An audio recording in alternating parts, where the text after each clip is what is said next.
हालांकि ये सूचना मिल रही थी कि लखनऊ से जो मुख्यमंत्री उनके सबसे बड़े अधिकारी हैं और प्रमुख सचिव का जगह जगह फोन जा रहा है कि जहां भारतीय जनता पार्टी हारे वहां पर काउंटिंग स्लो करिए। मुख्यमंत्री के प्रमुख सचिव डीएम्स को फोन कर रहे हैं कि जहां बीजेपी हारे वहां पर काउंटिंग स्लो होनी चाहिए।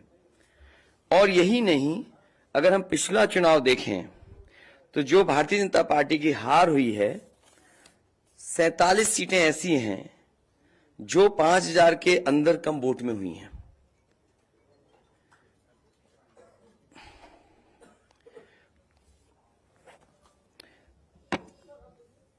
सैंतालीस सीटें ऐसी हैं पिछले चुनाव की जहां पर 5000 वोट के कम फासले से भारतीय जनता पार्टी जीती है। और जो आज देखने को मिला है बनारस में कि जहां ईवीएम्स ले जाई जा रही थीं, एक ट्रक पकड़ा गया, 2 ट्रक लेकर के भाग गए। अगर सरकार चोरी नहीं कर रही थी, ये वोट की चोरी जो नहीं कर रही थी, तो कम से कम बताए कि एक गाड़ी रोक ली, पकड़ी गई, लाइव है, अभी भी हम लाइव देख सकते हैं। 2 गाड़ियां क्यों भागी? अगर कोई चोरी नहीं थी, प्रशासन ने, सिक्योरिटी ने इतना इंतजाम क्यों नहीं किया? इतनी फोर्स है, अभी इलेक्शन की फोर्स गई नहीं है यूपी से, तो आखिरकार अधिकारी क्यों नहीं कर रहे थे?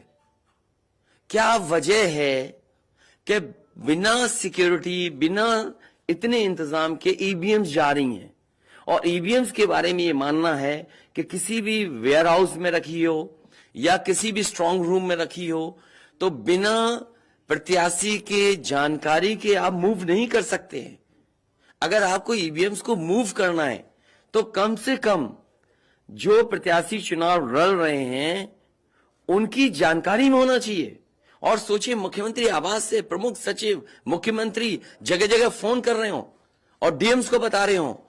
ये घबरा गए उसी दिन जिस दिन अखबारों में कुछ जगह आया कि कहीं पार्क की सफाई हो रही है, कहीं घर की सफाई हो रही है। और आप में से वो लोग हैं जो जमीन पर घूमे, जो जमीन पर चुनाव चल रहा है, वो भारतीय जनता पार्टी के खिलाफ था, जनता के अंदर नाराजगी थी। ये जो कल एग्जिट पोल आए हैं, मैं एग्जिट पोल पर बोलना नहीं चाहता था, लेकिन जो एग्जिट पोल आए हैं वो कहीं ना कहीं परसेप्शन ये क्रिएट करना चाहते हैं कि हां भारतीय जनता पार्टी जीत रही है, जिससे वो चोरी भी करें अगर, वो भी ना पता लगे कि हां चोरी हुई है। इसीलिए अगर हमने वोट दिया है तो मैं अपने नौजवानों से, किसानों से और आम लोगों को कहूंगा कि उतनी हमारी जिम्मेदारी बनती है कि वोट को हम बचाएं।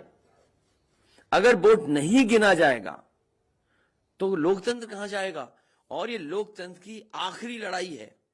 मैंने कई बार कहा कि उत्तर प्रदेश का चुनाव लोकतंत्र की आखिरी लड़ाई है। इसके बाद तो जनता को क्रांति करनी पड़ेगी, तभी बदलाव आएगा। इसलिए मैं अपने पार्टी के लोगों से और जो सच्चे ईमानदार, सच्चे सिपाही हों, सच्चे अधिकारी हों, सच्चे पत्रकार हों, कम से कम आगे आए और लोकतंत्र को बचाने के लिए खड़ा हों।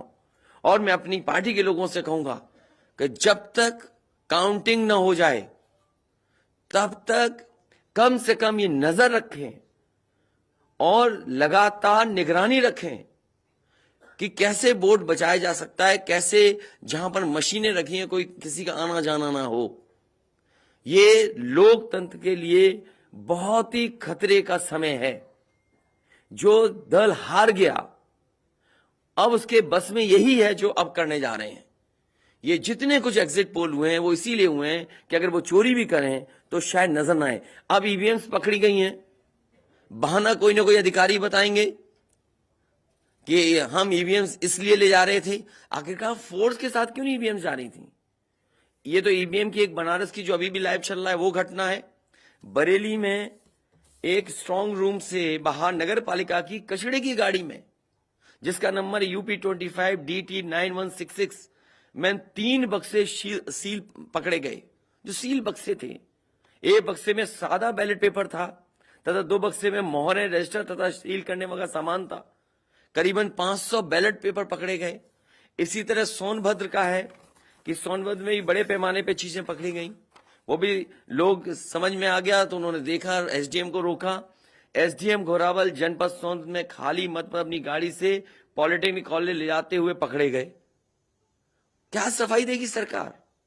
इसीलिए मैंने कहा प्रमुख सचिव मुख्यमंत्री आप जानकारी कर लें। अगर आपके डीएम्स कोई जानकार हैं, उन्होंने खुद बताया है कि वहां से लखनऊ से फोन आ रहे हैं कि जहां पर भारतीय जनता पार्टी हार रही हो वहां पर काउंटिंग स्लो हो और रात तक काउंटिंग लेकर के जाइए। तो मैंने आपसे कहा कि ये लोकतंत्र का आखिरी चुनाव है। इसके बाद तो जिस तरीके से आजादी के लिए लड़ाई लड़ी गई थी उसी तरह की हमें और आपको क्रांति करनी पड़ेगी। मैं तो अपने नौजवानों से अपील करूंगा कि जहां किसान इतने साल बैठे रहे तब सरकार झुकी। कम से कम 3 दिन लोकतंत्र के अखंड प्रहरी बनकर के ईवीएम्स को बचाएं और चुनाव को बचाएं। मैं किसी डीएम का इसलिए नहीं मानूंगा। डीएम कौन होता है? अगर प्रमुख सचिव मुख्यमंत्री फोन करेगा, डीएम क्या कर सकता है? डीएम की क्या हैसियत है? ये फिर जो प्रत्याशी लड़ने रहे थे उनको आखिरकार डीएम ने क्यों नहीं बताया? डीएम अगर ये जवाब दे रहा है तो उस डीएम से पूछिए कि डीएम ये बताओ कि तुमने जो प्रत्याशी चुनाव लड़े थे उसके बारे में क्यों नहीं बताया उन प्रत्याशियों को? ये डीएम आखिरकार किसके नीचे काम कर रहे हैं? और बनारस जैसी पोस्टिंग किसी डीएम को मिली होगी, इस डीएम को मैं भी जानता हूं। जब पहली पोस्टिंग मैंने मुजफ्फरनगर दी थी, मैं नहीं जानता ये डीएम कौन है, किसकी सिफारिश पे ये मुजफ्फरनगर पहली बार गया था। बेईमानी करा रहा है ये डीएम। और जवाब ये डीएम का कि ट्रेनिंग के लिए जा रहे हैं। तो आखिरकार पॉलिटिकल पार्टीज को क्यों नहीं जानकारी दी? क्या जवाब है उनके पास इसका? और जब बाकायदा गाइडलाइन लिखी हुई है यहां पर कि आप ईवीएम्स का मूवमेंट नहीं कर सकते, आप कैसे ईवीएम का मूवमेंट कर रहे हैं? आप पूछिए जिन्होंने दिया बयान। अरे भाई, मैं तो कह रहा हूं किसी आपने जो पॉलिटिकल चुनाव लड़ रहे हैं उनके बारे में क्यों नहीं बोले हैं आप? और आप भी डीएम की बात को मानते हो। वो वर्जन इसलिए बोल रहे हैं क्योंकि सरकार एक भाषा बोलेगी, ऊपर से नीचे तक भाषा एक बोलेगी। आप बताइए, जब समाजवादी सरकार का चुनाव था, इलेक्शन कमीशन ने जो शिकायत की उस अधिकारी को हटाया गया? आज इलेक्शन कमीशन ने किसी अधिकारी को हटाया हो? एक अधिकारी अगर इलेक्शन कमीशन हटाया हो तो बता दो। मुझे कोई उम्मीद नहीं। इसीलिए मैं कह रहा हूं कि लोगों को लड़ना पड़ेगा। अगर लोकतंत्र बचाना है तो कहीं ना कहीं तैयारी करनी पड़ेगी लोकतंत्र बचाने के लिए। जो गाइडलाइन है, आज जो बैलेट पेपर पकड़े गए हैं सोनभद्र में, जो बैलेट पेपर पकड़े गए हैं आपके बरेली में, जिस तरह ईवीएम्स को ले आया जाता है, ये सवाल बड़ा है। अधिकारी वही भाषा बोलेंगे जो उनको बोलने के लिए सरकार कहेगी। वो नहीं चाहते कि ओम प्रकाश राजभर जी क्या भूल गए? इलेक्शन कमीशन याद नहीं है? ओम प्रकाश राजभर जी नॉमिनेशन के लिए गए, इनको अपमानित नहीं किया गया? क्या प्रशासन कार्रवाई कर रहा था? स्वामी प्रसाद मौर्य जी के साथ क्या व्यवहार हुआ? कोई भूल जाएगा इन बातों को? और चुनाव भर में क्या भाषण थे, क्या भाषा का इस्तेमाल था? हर जगह डराने का काम जनता को। ये अलग बात है। कम से कम इलेक्शन कमीशन को ये देखना चाहिए, खुलेआम जनता देख रही है। आज के जमाने में लाइव है कि किस तरीके से ईवीएम्स को ले आया जा रहा था। चुनाव आयोग को सबसे पहले जिलाधिकारी बनारस पे कार्रवाई करनी चाहिए कि आखिरकार उसने किसी को कॉन्फिडेंस में क्यों नहीं लिया। अगर मशीनें जा रही थी तो प्रत्याशियों को क्यों नहीं बताया गया? पॉलिटिकल पार्टीज को क्यों नहीं जानकारी दी गई? अगर ये गाइडलाइन में है कि नहीं है इलेक्शन कमीशन के, आप ईवीएम्स को एक जगह से दूसरी जगह मूव करा रहे हैं, आखिरकार इसके लिए जिम्मेदार कौन है? आप ईवीएम लेकर जा रहे हैं, अब 2 दिन की बात है, काउंटिंग होनी है।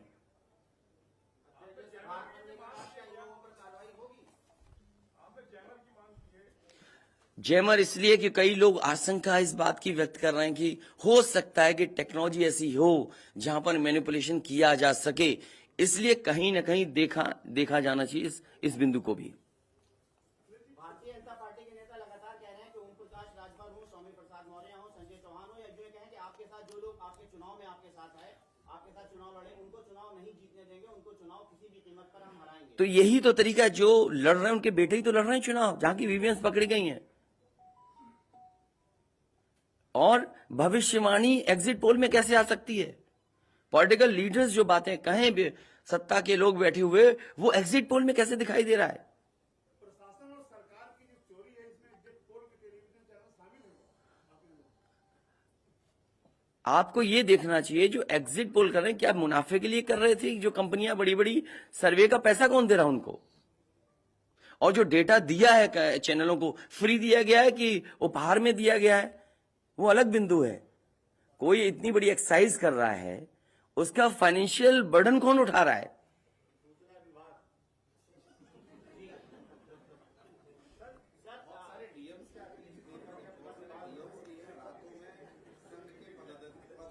ये तो बातें, ये सच कह रहे हैं आप। जो बात, ये जो सवाल के रूप में जानकारी दे रहे हैं, ये सच्चाई है। जो आप सवाल के रूप में दे रहे हैं, ये सच्चाई है। आप बताइए, इनके साथ गलत व्यवहार हुआ, क्या कार्रवाई की प्रशासन ने? वीडियोज हैं सबके। जब ये नॉमिनेशन के लिए गए आप, क्या वीडियो अवेलेबल नहीं है? क्या कार्रवाई हुई उसमें?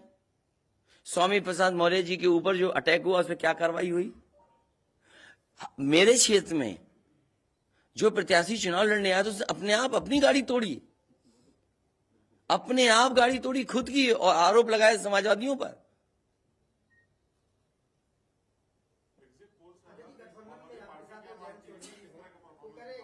क्या करेंगे जब वोट को लेंगे? आगे वो कह रहे हैं शांतिपूर्ण मतगणना के लिए उन्होंने अपील की है। नहीं, शांतिपूर्ण मतगणना के लिए तो हम भी अपील कर रहे हैं, लेकिन सावधान रहें। अगर वोट दिया है तो वोट को बचाए भी तो सही। अगर ईवीएम्स खुली सड़क पे इस तरह जाएंगी, आप क्या उम्मीद करोगे?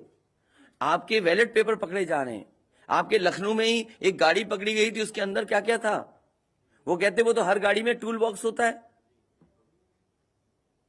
तो टूल बॉक्स में इतना बड़ा हथौड़ा थोड़ी होता है कि आप ताला तोड़ दो। वोट बचाने के लिए कहीं ना कहीं हमें एक अखंड प्रहरी की तरह काम करना पड़ेगा। और अगर हमारे किसान इतने दिनों बैठ सकते हैं, अब तो 3 दिन की बात है, 3 दिन तो बैठना ही पड़ेगा। नहीं तो ये प्रशासन के लोग बैठ करके चोरी करा देंगे, और मामूली चोरी है वोट की। ये लोकतंत्र के साथ है। लोगों को ये भूलना नहीं चाहिए आपके पड़ोसी देशों में क्या हो रहा है। इसलिए मैं ये भी गाइडलाइन पढ़ना चाहता हूं कि जो ईवीएम के मूवमेंट के लिए जो मुझे जानकारी मिली है, वो मैं आपसे पढ़ना चाहता हूं कि all polled EVMs and all reserve EVMs after the poll shall be under cover of arm forces, arm police at all times. Reserve EVMs should also be returned at the same time when the polled EVMs are returned at the receipt center. Reserve EVMs shall not be kept in the strong room meant for polled EVMs. They shall be kept in another strong room meant for keeping reserve EVMs. It must be ensured that all reserve EVMs are also deposited in the strong room meant for reserve EVMs at the same time when the polled EVMs are deposited in the strong room meant for the polled EVMs. तो EVMs के लिए बिल्कुल clear कहा गया है कि कैसे क्या होना है। और भाई जांच भी कौन करेगा? अगर डीएमई जांच करेगा तो क्या उम्मीद करोगे आप उसके लिए? इसके आगे जो पॉलिटिकल पार्टी हम तय करेंगे क्या करना है। अगर हमें कोर्ट का भी सहारा लेना पड़ेगा, लेकिन उससे पहले हम अपने पार्टी के कार्यकर्ता, नेताओं और जो हमारे सच्चे पत्रकार, सच्चे पुलिस फोर्स में लोग हैं या वो लोग हैं, उनसे भी मेरी अपील होगी कि कम से कम लोकतंत्र को बचाने के लिए आगे आए। कोर्ट से पहले मैं आप लोगों के माध्यम से अपील करना चाहता हूं, ऐसे तमाम लोग जो लोकतंत्र को बचाना चाहते हैं, वो कम से कम आगे आए।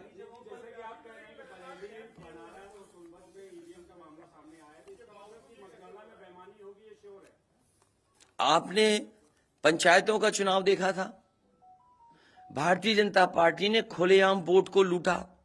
जनता को याद है, महिलाओं के जो कपड़े फाड़े गए, छीने गए, महाभारत के अलावा अगर किसी ने किया तो वो भारतीय जनता पार्टी ने करके दिखाया। क्या कार्रवाई की गई उस समय बताइए। इलेक्शन जो आपका स्टेट इलेक्शन कमीशन है, शिकायतें हुई, क्या कार्रवाई हुई उनके ऊपर? क्या कार्रवाई हुई पुलिस के ऊपर? क्या कार्रवाई हुई उन लोगों जिन्होंने वोट को छीना? इसलिए मैं अपील करता हूं आपके माध्यम से, जो सच्चे पत्रकार हैं, सच्चे अधिकारी, पुलिस फोर्स, लोकतंत्र को बचाने के लोग सामने आए, जिससे लोकतंत्र बचाया जा सके। माननीय मुख्यमंत्री जी, ये जो घटनाएं हो रही हैं, ये हताशा और निराशा की जो है वो पराकाष्ठा है।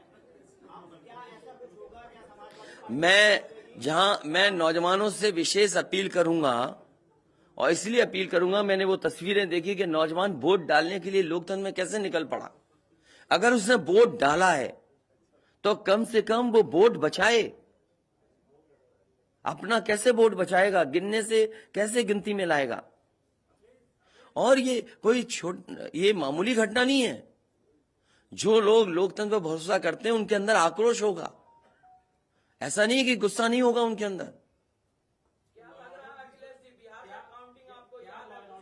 इसीलिए मैंने कहा कि 5,000 के अंतर में सीटें जो जीती गई थी भारतीय जनता पार्टी की, वो 47 हैं। और मैंने इसीलिए कहा कि प्रमुख सचिव मुख्यमंत्री जिलाधिकारियों को फोन कर रहे हैं कि काउंटिंग स्लो की जाए, और बैलेट के लिए हम लोगों ने अपने प्रत्याशियों को और जो एजेंट्स हैं, हमारे इलेक्शन एजेंट्स, उनको समझाया है कि बैलेट को किस तरीके से काउंट करना है, कैसे रखे जाएं, उन सबको समझाने का काम किया है।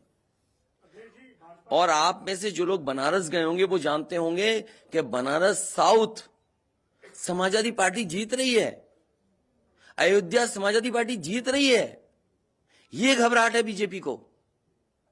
पवन पांडे जीत रहा है, ये घबराहट है।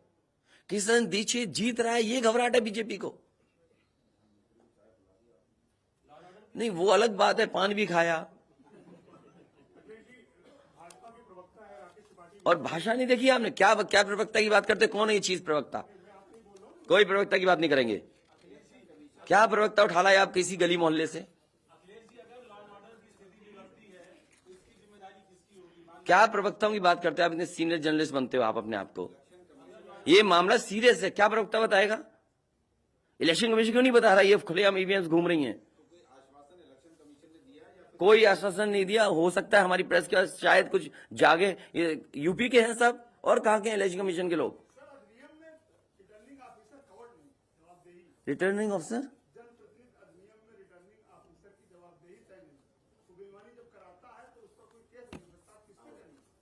अब ये तो हमें भी जानना पड़ेगा कि क्या करें। इसीलिए मैंने कहा कि हम तैयारी से रहिए। ऐसे तो किसी पे कार्रवाई नहीं कर सकते। हाँ, जिम्मेदारी तो अच्छा इलेक्शन कमीशन की जिम्मेदारी है कि निष्पक्ष चुनाव। इतना बड़ा कमीशन हम क्यों कह रहे हैं कि इलेक्शन कमीशन की जिम्मेदारी है? क्यों उसको इंडिपेंडेंट बनाई गई ये बॉडी? ये सब जो आपके माध्यम से हो रहा है वो सब लाइव है। जो ये चीजें हो रही है सब लाइव है, सब शिकायतें की जाएंगी, सब देंगे। अभी तो अभी कहो तो अभी लाइव दिखा दें। जब आपको बुलाया है, मैंने तकलीफ दी आपको, इसके बाद हम लोग अपना लिखेंगे।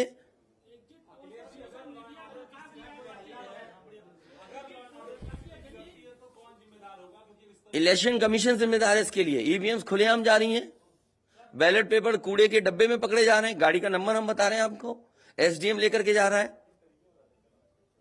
और मैं तो कहूंगा कि चुनाव हमारे जितने भी समाजवादी लोग हैं कानून व्यवस्था को मानते हुए शांतिपूर्ण रहें, लेकिन जिम्मेदारी सरकार की भी तो है। ये जिम्मेदारी इलेक्शन कमीशन की नहीं है, सरकार की नहीं है। आप अगर पूरी सुरक्षा के साथ उन ईवीएम्स को ले जाते, जो प्रत्याशी चुनाव लड़ रहे हैं उनकी जानकारी में लेकर के जाते हैं, तो किसको आपत्ति थी? ये तो पकड़ी गई हैं। अगर चोरी पकड़ी गई है तो चोरी पकड़ी को पे आप कानून व्यवस्था की बात करोगे? आप तो नहीं सुनी जाएगी। तो समाजवादी पार्टी हर रास्ते को अपनाएगी जहां पर लोकतंत्र को बचाया जा सके। वो जरूरी है। जहां जहां चुनाव हुए हैं, बंगाल में, तमिलनाडु में या किसी भी प्रदेश में, प्रत्याशी और उनके लोगों ने जगह जगह बैठ करके दिन रात पहरा दिया है। अखिलेश जी, निष्पक्ष तरीके से अगर चुनाव होता है तो समाजवादी पार्टी कितनी सीटें आने की उम्मीद है? मैं अभी भी कह रहा हूं टारगेट हमारा फिक्स था, हमारा गठबंधन 300 के करीब पहुंच जाएगा। 5 साल से आपकी सरकार रही है, 75 जिले हैं सर, उसमें ऐसा कोई आईएएस अधिकारी या कोई अधिकारी हो सर जो यहाँ से शासन से फोन किए जा रहे हैं सर, जैसा आप कह रहे हैं। मुझे तो अधिकारी नहीं बताया ना। कोई अधिकारी का सर नाम लीजिए सर, ऐसे मतलब जो लोग नहीं, मैंने नाम लिया प्रमुख सचिव मुख्यमंत्री का, जिससे मुझे जानकारी मिली, उसका नाम कोई नहीं बता सकता। हाँ, मुझे इलेक्शन कमीशन अगर कहेगा तो मैं नाम बताऊंगा।